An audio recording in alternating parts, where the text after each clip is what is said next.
Hey, welcome back to 90s Bball Cards. Jake Roy here. So I've got a product I've been really excited to open with you today. I teased it out a little while ago, so I think that there are a number of people who are looking to see this. So I'm going to be excited to crack in, so let's get into it.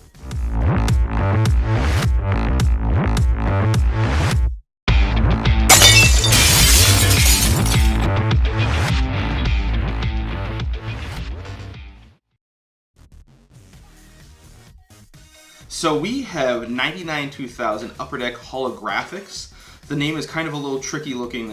Some people call it HoloGrFX. It's pronounced holographics because the holographic material that they had on these cards. So these are a really cool product. You'll see Jordan's prominently figured here.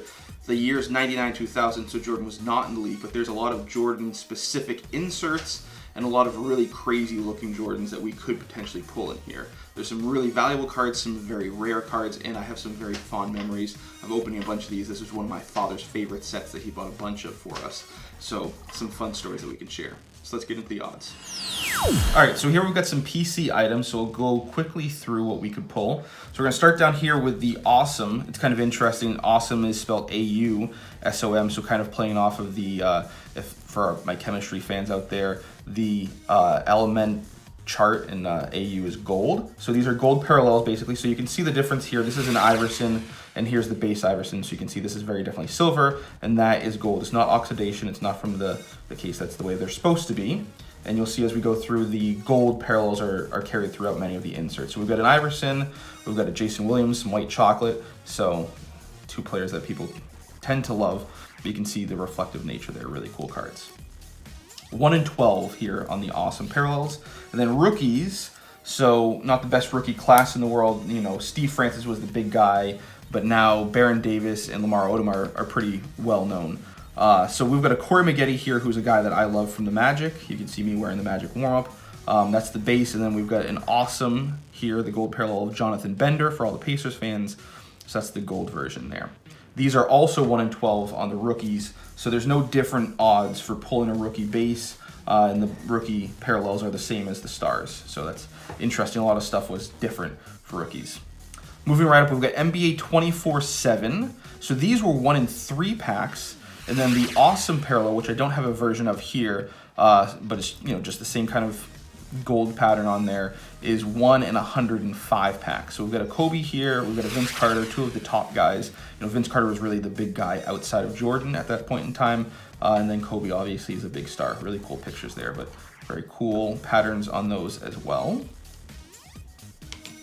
Moving up here, we've got the Hall of Fame. So these ones were an interesting set. We had current players in the set that were featured. We have Kobe and Vince Carter and some other stars, and then you had former players who were, big Hall of Fame players. So these ones right here, the base version, are 1 in 17 packs, and the gold are 1 in 210. So we've got a Larry Bird for all the Celtics fans out there. Dr. J, I'm a big Dr. J fan. Loved watching highlights of him. Didn't get to see him actually play games. And then everybody's favorite, we've got a Jordan. So those are really cool cards. The Jordan gold is a big one that we could chase for, and that's about $150, $250 card raw. Obviously, you could get more if it's grades well, but these can tend to, a little bit of discoloration over time, but also some chipping can be prevalently seen with the finish there. Then moving up, we've got Maximum Jordan. So these were an all Jordan insert set, kind of highlighting some of his career accomplishments. These are both from the championship. So this is from the 92 championship. This is from the 93 championship. There are 6 of these. So the base version that we have here are about $5. These are 1 in 34 packs. So not the most valuable cards, but not the easiest to pull. And then the gold versions are very difficult to pull. Those are 1 in 431 packs. So obviously we don't have one to show. Those are about $50 roughly, depending on condition on those. And then we're getting to some really interesting stuff here. So UD Authentics. So we don't have any holographic pattern, which is kind of interesting here, but that would be really cool with an autograph. But this is all just an autograph set. These are all on-card autos, not sticker autos. So these were 1 in 431 packs as well. Really rare, really hard to pull. This is a Baron Davis, and this was his rookie year. He's a player that I always really liked watching, and I actually have a replica of that Summer League jersey, which is something I enjoy playing basketball in often. So cool card there. There is a Jordan version of this. It's not numbered, but it's very rare. And those book out. I haven't seen one sell in a long time, but they book value are about $3,000. I would guess that it would probably sell for quite a bit more if one came up for auction. But you know, that's definitely something we're looking to hopefully pull in these. So next up, and one of my favorite stories here, is the shoe time card. So these have a piece of the shoe. This was the second time that any company had put a piece of a shoe in a card. These are also 1 in 431 packs, just like the autograph cards and the gold version of the Jordans. Really cool. There are Jordan version of these. This is Chris Webber, and there's also a Jordan autograph version, which is numbered to 23.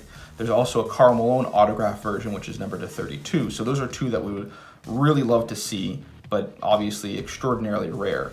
This is a Chris Webber, and then ironically we've got a second Chris Webber. So both of these, as I had mentioned in the beginning, were ones that we had pulled when my father had bought packs for, in boxes for my brothers and I. So it was interesting that, you know, we didn't open 800 packs by any means, but we pulled 2 of these, which was astronomical odds to get 2, but then also getting both of them being Chris Webber was pretty cool.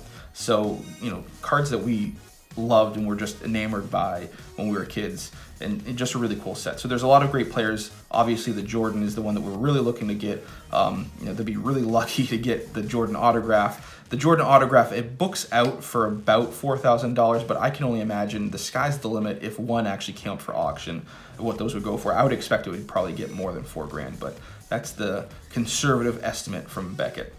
So that's what we could potentially pull. Let's bust into the fire and hope we see some of this. All right, we have 4 packs, 3 cards per pack, and let's get in.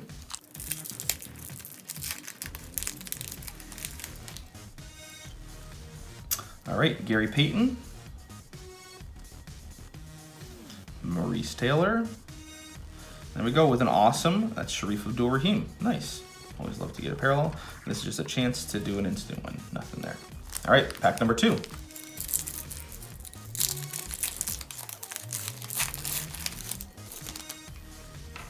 All right, Tim Hardaway. A little bit of sticking. There's a rookie. We've got Cal Bowler for the Hawks. There we go. Nice. Hall of Fame. We're doing really well. So that's a George Gervin, the Iceman. It's a great one. All right, let's keep the streak going.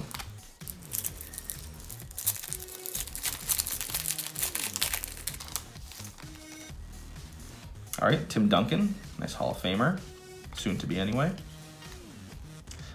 Galen Young, it's another rookie. All right, NBA 24/7, Grant Hill, love it. All right, last pack here.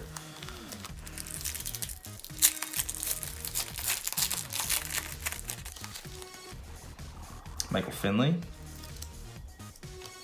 David Wesley. And the last card here. All right, keeping the streak alive, 24/7 Shaq. Very nice.